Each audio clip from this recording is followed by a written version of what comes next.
உன்னை ரட்சிக்க வந்தேன். உன் பாவம் இரத்தாம்பரம் போல சிவப்பாய் இருந்தாலும் உறைந்த மழையை போல பனியை போல நான் உன்னை வெண்மையாக்க வல்லவராய் இருக்கிறேன்.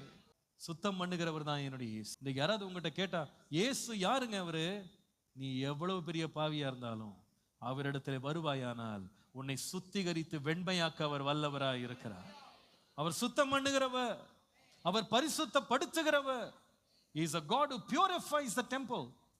அவருடைய ஆலயமாகிய நம்முடைய சரீரத்தை சுத்திகரிக்கிறவர். நீ மனிதன் கையிலே போய் உன்னுடைய குற்றத்தை நீ விவரமாய் எடுத்து விலாவாரியாக எடுத்து பட்டியல் போடுவாயானால் நீ சுத்திகரிக்கப்பட மாட்டாய், நீ சங்கரிக்கப்படுவாய். மனுஷன் ஒருவனை மன்னிக்க மாட்டான். ஆனா மனுஷனுடைய எல்லா பாவங்களையும் மன்னிக்கிறதற்கு இயேசுவாகிய தேவன் ஒருவரே அதிகாரம் பெற்றவராய் இருக்கிறார். அந்த பாவ மன்னிப்பை கொடுப்பதற்கு தம்முடைய ரத்தத்தை சிந்தினார். அவராலே அன்றி நமக்கு சுத்திகரிப்பு இல்லை, அவராலே அன்றி விடுதலை இல்லை.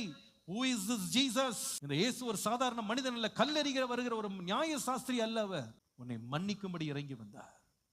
நீ எவ்வளவு பெரிய கொடும்பாவத்தில் சிக்கி இருந்தாலும் உன்னை விடுதலையாக்கி சுத்திகரிக்க அவர் உண்மை உள்ளவராய் இருக்கிறார். ஏனென்றால் சுத்திகரிக்கிறதற்கு அவர் ஒருவரே தகுதி உள்ளவர். சுத்திகரிக்க அவர் ஒருவரே தகுதி உள்ளவர். அவரே பரிசுத்தர், அவரே பரிசுத்தர். நம்முடைய தேவன் ஒருவரே பரிசுத்தர். பரிசுத்தத்தில் வாசம் பண்ணுகிறவர். பரிசுத்தர் பரிசுத்தர் பரிசுத்தர் என்று ஓயாமல் தூதர்கள் ஆராதிக்கப்படத்தக்க பரிசுத்த தேவனை நாம் ஆராதிக்கிறோம்.